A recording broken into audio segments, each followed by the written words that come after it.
At 0150 on May 19, 1944, Lieutenant Commander Walton Pendleton stood in the cramped Combat Information Center of USS England, watching his sonar operator track a contact moving at 6 knots beneath the black waters north of Bougainville. 37 years old, first war patrol as commanding officer, 0 submarine kills. The Japanese Imperial Navy had stationed 7 submarines in a scouting line across the route to the Marianas. England was a Buckley-class destroyer escort, 77 feet shorter than a fleet destroyer, half the crew, built for one purpose, hunting submarines. But the weapon that made her different sat mounted on her foredeck, 24 spigot mortars arranged in rows. The British called it Hedgehog. The projectiles fired 200 yards ahead of the ship in a circular pattern. Contact fuses. They only exploded if they hit something solid. Depth charges had been killing submarines for 3 decades. Roll them off the stern, set the hydrostatic fuse for estimated depth, hope the submarine was still there when the charges reached detonation depth. The statistics told a brutal story. British forces had launched 5,174 depth charge attacks during the war. 85 confirmed kills. 1 kill for every 60 attacks. By the time the charges sank, submarines had already moved. The explosions disturbed the water so badly that sonar became useless for 15 minutes. Submarines escaped in the chaos. Hedgehog changed everything. Forward throwing. Maintain sonar contact throughout the attack. 65-pound projectiles with 35 pounds of Torpex each. Silent misses. No water disturbance. No lost contact. But the numbers were still being proven. 5% success rate in early trials. Crews didn't trust it. Captains preferred the familiar thunder of depth charges. Pendleton trusted numbers. 1 Hedgehog kill for every 5 attacks versus 1 depth charge kill for every 80. The mathematics were simple. Fleet Radio Unit Pacific had decoded Japanese submarine I-16's transmission 4 days earlier. Destination: Buin. Arrival time: 2200 hours May 19th. The intelligence was perfect. England and 2 sister ships had positioned themselves along I-16's route. Now the contact was real. If you want to see if Pendleton's new weapon actually worked against Japanese submarines, hit that like button right now, and subscribe, because what happens next is insane. Back to Pendleton. The sonar operator called out the range. 1,500 yards. I-16 was diving. Standard Japanese evasion. Radical turns, changing depth. The submarine commander knew he was being hunted.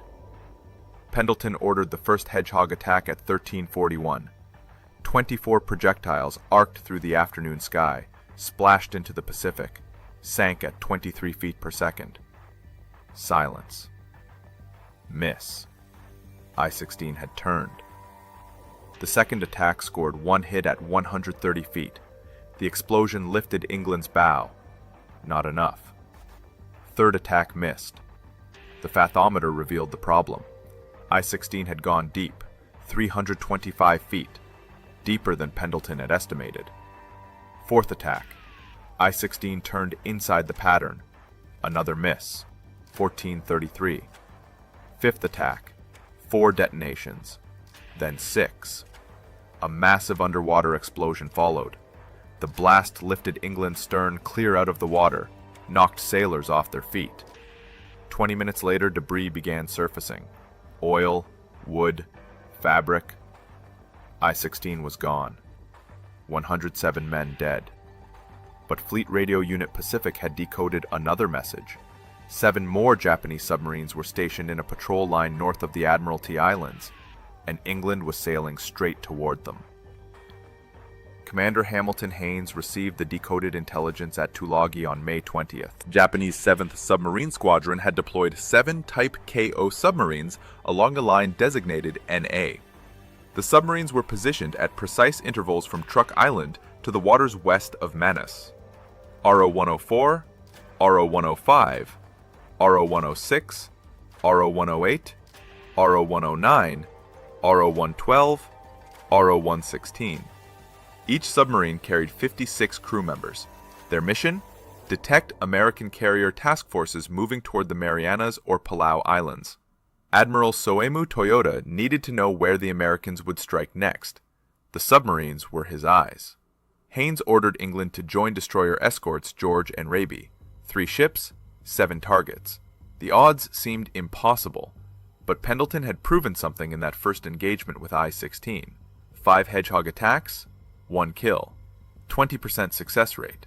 4 times better than the early trials. The weapon worked. The crew trusted it now. They had heard the explosions, watched the debris surface, counted the oil slicks spreading across the Pacific. The hunting group departed Purvis Bay on May 21st. Standard line abreast formation. 16,000 yards between ships during darkness. Radar sweeps every 30 seconds. Sonar pinging continuously. The Japanese submarines were maintaining radio silence now. No more transmissions to decode. No more precise coordinates. The hunter-killer group would have to find them the old way. Electronic detection. Patience. Mathematics. Pendleton studied the charts in his cabin. The NA line stretched across Admiral Halsey's previously used routes. The Japanese were predictable. Stationed submarines where American forces had moved before. Hoped the Americans moved there again. But Fleet Radio Unit Pacific had given the Americans an advantage the Japanese didn't know existed. The Americans knew exactly where the picket line was positioned. The question was timing. Submarine patrol patterns were predictable. Surface at night to recharge batteries, dive at dawn, run submerged during daylight, surface again after sunset. The window for radar detection was narrow. Submarines were vulnerable on the surface, but they were fast. A submarine commander could dive in 60 seconds, be at 200 feet depth in 3 minutes, disappear into the black water. England's crew had drilled for this. Sonar operators could track a diving submarine, calculate depth, estimate speed, predict position. The Hedgehog launchers could be loaded and fired in 90 seconds. 24 projectiles, 130-foot circle, 30 feet deep. Every launch was a gamble. Contact fuses meant certainty. If the projectiles exploded, they hit something. If they stayed silent, they missed. The mathematics were simple but brutal. 7 submarines, 56 men per submarine, 392 Japanese sailors total. 1 Hedgehog attack could kill them all in 9 seconds. At 0350 on May 22nd, George's radar detected a surface contact at 15,000 yards. The first submarine. RO-106 was recharging her batteries. She never saw the destroyer escorts coming. George's searchlight caught row 106 on the surface. The submarine crash dove immediately. Seawater flooded her ballast tanks. Her bow angled down. Within 90 seconds, she was submerged. George fired Hedgehog at 0415. 24 projectiles splashed into the dark water. Silence. Miss. England regained sonar contact at 0425. Range 1,400 yards. Row 106 was running deep, making radical turns. The Japanese commander knew the tactics. Turn inside the attack pattern, change depth constantly, make the Americans guess. Pendleton didn't guess. His sonar operator tracked every turn, called out depth changes, range, bearing. The data fed directly to the Hedgehog firing solution. First attack, missed. Row 106 had turned 30 degrees during the projectile's sink time. 9 seconds was enough for a submarine to move 150 feet. Second attack at 0501. 24 projectiles formed their circular pattern, sank through the darkness. 3 detonations, then a massive underwater explosion. The pressure wave rolled across the surface. England's hull shuddered. George and Raby felt it 4,000 yards away. At sunrise, the oil slick was half a mile wide. Debris floating, metal fragments, wood. No survivors. Kill number 2. 24 hours after I-16, the 3 destroyer escorts reformed their line, 16,000 yard spacing, continued northeast along the NA line. The next submarine was out there, row 104, or row 105, or any of the remaining 5. Japanese submarine commanders maintained strict radio silence, but they surfaced on predictable schedules. Batteries required recharging. Electric motors needed power. Diesel engines needed air. At 0600 on May 23rd, Raby's radar detected another surface contact. Range, 22,000 yards. The contact dove before identification. The Japanese commander had learned something from Row 106's death. Stay deep. Make them guess your depth. Raby fired 4 Hedgehog attacks starting at 0617. All misses. Row 104 was turning inside the patterns. George tried next. First attack missed at 0717. Second, third, fourth attacks all missed between 0730 and 0810. The Japanese submarine commander was good. Every time projectile splashed above him, he turned, changed depth, made the mathematics impossible. Division Commander Haynes watched England approach for her turn. Pendleton's crew had 2 kills. Raby and George had none. The pattern was becoming clear. England's sonar operators were better, or her Hedgehog crews were faster, or Pendleton's firing solutions were more accurate. Whatever the reason, England was the killer in this hunting group. Haynes radioed 5 words that would become Navy legend. Oh hell, go ahead, England. Pendleton's first Hedgehog attack missed. Row 104 turned. But the second attack at 0834 scored 10 detonations, maybe 12. The explosions merged into one continuous roar. Breaking up noises followed. Metal tearing, bulkheads collapsing. Then a major underwater explosion 3 minutes later. The submarine's batteries had ruptured. Oil and debris surfaced at 10:45. Kill number 3. 72 hours. 3 submarines. 163 Japanese sailors dead. And England still had 4 more targets ahead. At 0120 on May 24th, George's radar detected Row 116 on the surface. Range 15,000 yards. The submarine dove at 0130. England established sonar contact at 0150. The pattern was repeating. Radar detection, crash dive. Sonar tracking, Hedgehog attack. But Row 116's commander had changed tactics. He went shallow, 150 feet. Most submarine commanders dove deep, 300 feet, 400 feet. Put maximum water between them and the surface. Maximum cushion against explosions. Row 116's commander did the opposite. Stayed shallow, made sharp turns. Bet that the Americans would set their firing solutions for deep targets. He bet wrong. Pendleton's sonar operator called out the shallow depth. The Hedgehog firing solution adjusted instantly. First attack at 0214. 3 detonations, maybe 5. Not the massive explosion of previous kills. No battery rupture. Just the sound of 65-pound projectiles punching through pressure hull at 723 feet per second, creating 3-inch holes. At 150 feet depth, seawater enters a submarine at 400 gallons per minute through a 3-inch hole. Breaking up noises weren't loud, just the groan of metal under pressure. The submarine settled deeper. More holes meant more water. More water meant more weight. More weight meant deeper. At 300 feet, the pressure increased. More water flooded in. The temperature inside rose, 200 degrees, 300 degrees. The crew's lungs seared. Within 6 minutes, everyone aboard was dead. The submarine continued sinking. Oil and debris surfaced at 0702 after sunrise. Small quantity. The oil slick expanded over the next 24 hours, several square miles. 56 more Japanese sailors gone. Kill number 4. 5 days, 4 submarines. Word reached Admiral Ernest King at the Navy Department in Washington, Chief of Naval Operations, the man who commanded every ship in the United States Navy. King read the action reports.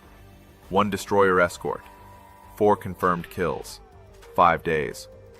Using a weapon most captains didn't trust. King sent a message to 3rd Fleet. Simple, direct. There'll always be an England in the United States Navy. The phrase spread through the Pacific Fleet within hours. England was becoming famous, but fame brought attention, and attention brought new orders. On May 25th, Admiral Halsey wanted England pulled from submarine hunting, reassign her to carrier escort duty, too valuable to risk.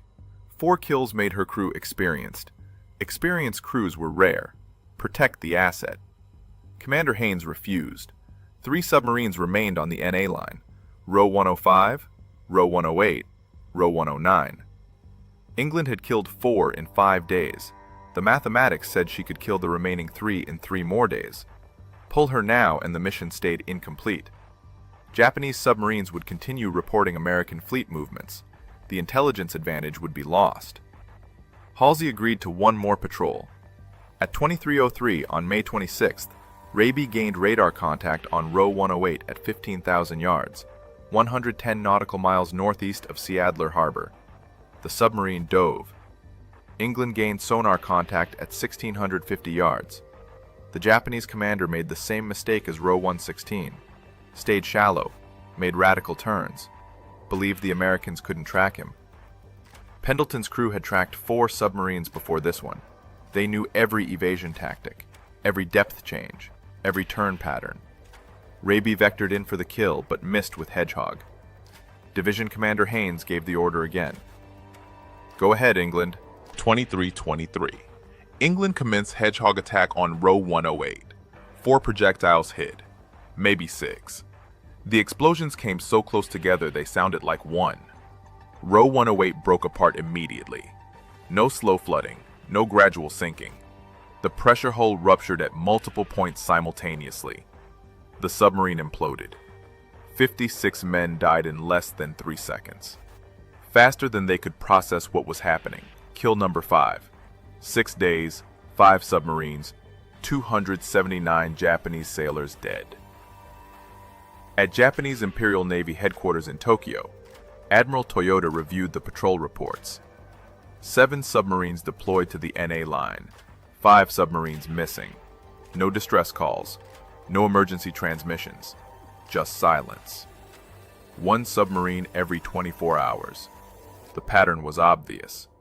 Something was killing his submarines. Something fast. Something accurate. Something the submarine commanders couldn't evade. Toyota issued new orders to the remaining submarines. Row 105 and Row 109 received the transmission on May 27th. New patrol depth, 400 feet minimum. New surface protocol, no battery recharging unless absolutely necessary. New evasion tactic, run silent at first detection. No radical maneuvers. Radical maneuvers made noise. Noise gave sonar operators better tracking data. The Japanese were learning, but they were learning from dead men's mistakes. England, George, and Raby continued northeast. The NA line had 2 submarines left, somewhere in 3,000 square miles of ocean. The Americans had the advantage. Fleet Radio Unit Pacific was still intercepting Japanese transmissions. Every radio message gave position data. Every position report revealed patrol patterns. But the tactical situation was changing. 5 kills had depleted England's Hedgehog ammunition. Each attack fired 24 projectiles. 5 attacks meant 120 projectiles expended. England carried 240 rounds total. She had 120 remaining. 5 more attacks, maybe 6 if the crew was careful. And the Japanese submarines were adapting. On May 30th, George detected Row 105 on radar at 21:45. The submarine dove immediately. But this time the Japanese commander did something different. He went deep, 400 feet, then stopped all engines. Complete silence. No propeller noise, no machinery vibration, nothing for sonar to detect. England established contact at 2,200 yards. Weak signal, intermittent. The submarine was barely moving. Sonar operators called it a knuckle, a patch of disturbed water that created false returns. The submarine could be anywhere within 200 yards of the signal. Pendleton faced a choice. Fire Hedgehog at a weak contact and probably miss. Waste 24 precious projectiles. Or wait for the submarine to move. Give up tactical advantage. Let the Japanese commander choose when to run. He chose to wait. 4 hours passed. The submarine stayed silent. Then at 02:30 on May 31st, the signal strengthened. Row 105 was moving. Battery power was running out. The electric motors needed recharging. The commander had no choice. He had to surface soon or die anyway. But he had one more tactic. One final desperate gamble that might work. Row 105's commander surfaced at 03:15 on May 31st, but not where England expected. The submarine had drifted with the current during those 4 silent hours, moved 3 miles from her last known position. George's radar caught her at 13,000 yards. Wrong direction. Wrong bearing. The hunting group had been searching the wrong grid square. By the time England turned toward the new contact, Row 105 had already crash-dove. The Japanese commander had bought himself 90 seconds of battery charging, 90 seconds of diesel engine time, enough to add 10% power to his depleted batteries. Enough to run. England established sonar contact at 03:45. Row 105 was running deep and fast, 6 knots, heading northeast, away from the hunting group. The Japanese commander was good, maybe the best they had faced. He had studied the previous attacks, learned from 5 dead submarines, knew that staying deep and running fast made Hedgehog attacks difficult. The problem was mathematics. Hedgehog projectiles sank at 23 feet per second. At 400 feet depth, projectiles took 17 seconds to reach target depth. In 17 seconds, a submarine moving at 6 knots traveled 170 feet. The firing solution required predicting where the submarine would be in 17 seconds. Predict wrong, and the circular pattern missed completely. Pendleton's first Hedgehog attack at 0405 missed by 200 feet.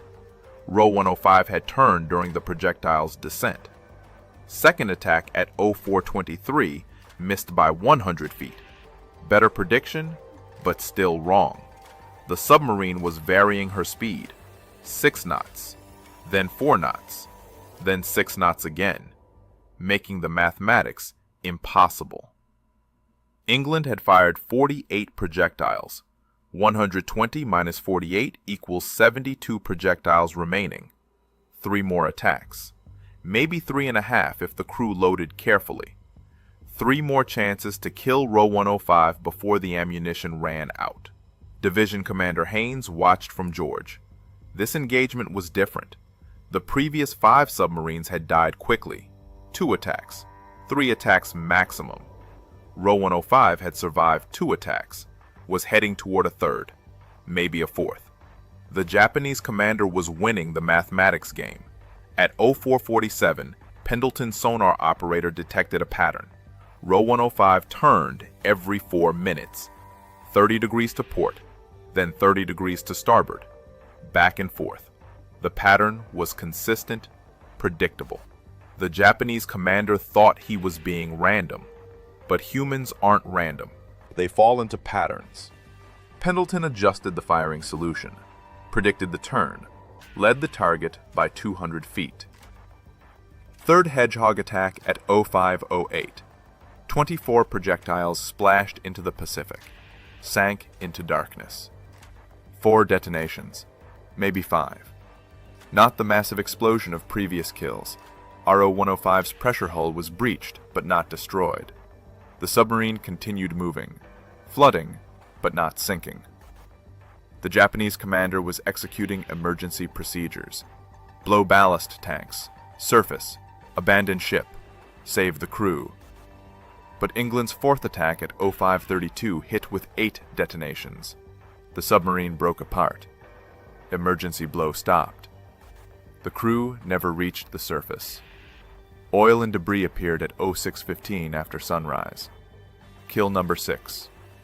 12 days. 6 submarines. 335 Japanese sailors dead. Admiral Halsey received the report at 3rd Fleet Headquarters. 6 submarines in 12 days. 1 destroyer escort. 1 weapon system that most captains didn't trust.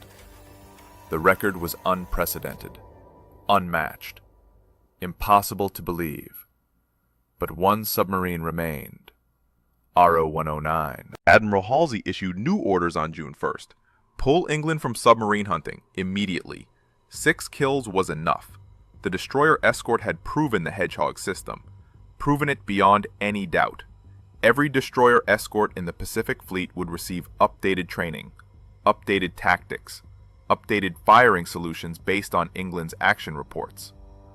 But Row 109 was never found. The submarine had received Toyota's warning after Row 108 died, abandoned her patrol station, ran deep and silent toward Truk. She survived the war, surrendered in August 1945.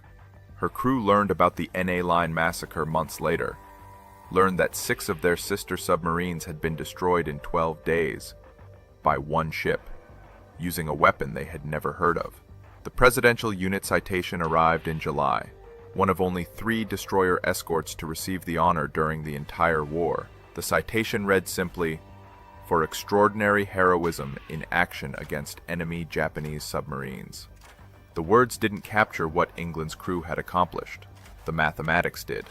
British forces had launched 5,174 depth charge attacks during the war, 85 confirmed kills, 1.6% success rate. Hedgehog attacks before England's patrol showed 5% success rate, 26 attacks for every kill. England made her record with far better numbers. 6 submarines, approximately 15 total Hedgehog attacks, 40% success rate, 25 times more effective than depth charges, 8 times more effective than the Hedgehog average. The weapon system became standard on every destroyer escort by September 1944. Training protocols changed across the fleet. Sonar operators studied England's tracking techniques. Hedgehog crews practiced England's loading procedures. Fire control officers memorized England's firing solutions. In the Atlantic, Hedgehog sank 47 German U-boats by war's end. 268 attacks, 47 kills, 17.5% success rate. Still the best anti-submarine weapon of the war. But no ship matched England's 12-day record. Not in the Atlantic, not in the Pacific, not in any theater. Lieutenant Commander Pendleton received the Navy Cross in August, single decoration for 6 submarines. The citation mentioned his tactical brilliance, his crew's discipline, the weapon system's effectiveness. But it didn't mention the thing that mattered most: mathematics. Pendleton had trusted numbers when other captains trusted tradition. He had calculated firing solutions while others relied on experience. He had predicted submarine movements while others guessed. The numbers had been right. England continued escort duty through summer 1944. Convoy protection, carrier screening, anti-submarine patrols. She never found another submarine. Never fired Hedgehog in combat again. On October 31st, 1944, kamikaze aircraft hit England off Leyte Gulf. The bomb penetrated the forward engine room, killed 37 crew members, wounded 25 more. The damage was catastrophic. Repairs would take 6 months, cost more than building a new ship. The Navy decided England wasn't worth saving. She was towed to Manus Island, stripped of useful equipment, sold for scrap. In November 1946, cut apart in a salvage yard. The ship that had sunk 6 submarines in 12 days ended her life as razor blades and tin cans. But the record stood, still stands today. No ship has matched it. 80 years later, England remains the greatest submarine killer in naval history. Walton Pendleton survived the war, promoted to commander, given command of an escort division in Alaska, spent the final year of the war hunting Japanese submarines in the North Pacific. Never found any. The war ended in August 1945. Pendleton retired from the Navy in 1961 after 34 years of service. Died in 1973 at age 66. Buried at Arlington National Cemetery. His gravestone mentions the Navy Cross. Doesn't mention the 6 submarines. Doesn't mention the 12 days that changed naval warfare. The Navy kept its promise. Sort of. In October 1960, guided missile destroyer leader USS England was commissioned. Hull number DLG-22. Later reclassified as CG-22. Served from 1962 until 1994. 32 years. Longer than the original England lasted. But when CG-22 was decommissioned, The name England disappeared from the fleet. Admiral King's promise broken. There hasn't been a USS England since 1994. The original Hedgehog launcher sits in storage at the National Museum of the United States Navy in Washington, D.C. Rusted. Forgotten. Most visitors walk past without noticing. The placard mentions the weapon's success rate, doesn't mention England, doesn't mention Pendleton, doesn't mention the 12 days that proved the system worked. Japanese records recovered after the war confirmed the 6 kills. I-16, RO-106, RO-104, RO-116, RO-108, RO-105. Each submarine's final position matched England's attack coordinates exactly. 335 sailors confirmed dead. The Japanese Navy never understood what killed them so fast. Their action reports mentioned explosions above, flooding below, death within minutes. But nobody survived to describe the circular pattern of projectiles, the contact fuses, the forward-throwing mortars that maintained sonar contact throughout the attack. The British developed Hedgehog. The Americans perfected it. England proved it. But history remembers aircraft carriers, battleships, fleet destroyers, the big ships with the big guns. Destroyer escorts were expendable, cheap to build, easy to replace. 700 built during the war, Most scrapped within 5 years of peace. England lasted 2 years after the war ended, scrapped at age 2.5. The ship that sank 6 submarines in 12 days wasn't worth the metal she was made from. If this story moved you the way it moved us, do me a favor, hit that like button. Every single like tells YouTube to show this story to more people. Hit subscribe and turn on notifications. We're rescuing forgotten stories from dusty archives every week. Stories about sailors who trusted mathematics over tradition. Real people, real heroism. Drop a comment right now and tell us where you're watching from. Are you watching from Texas, Germany, Australia, United States? Our community stretches across the entire world. You're not just a viewer. You're part of keeping these memories alive. Tell us your location. Tell us if someone in your family served. Just let us know you're here. Thank you for watching. And thank you for making sure USS England and her crew don't disappear into silence. These men deserve to be remembered. And you're helping make that happen.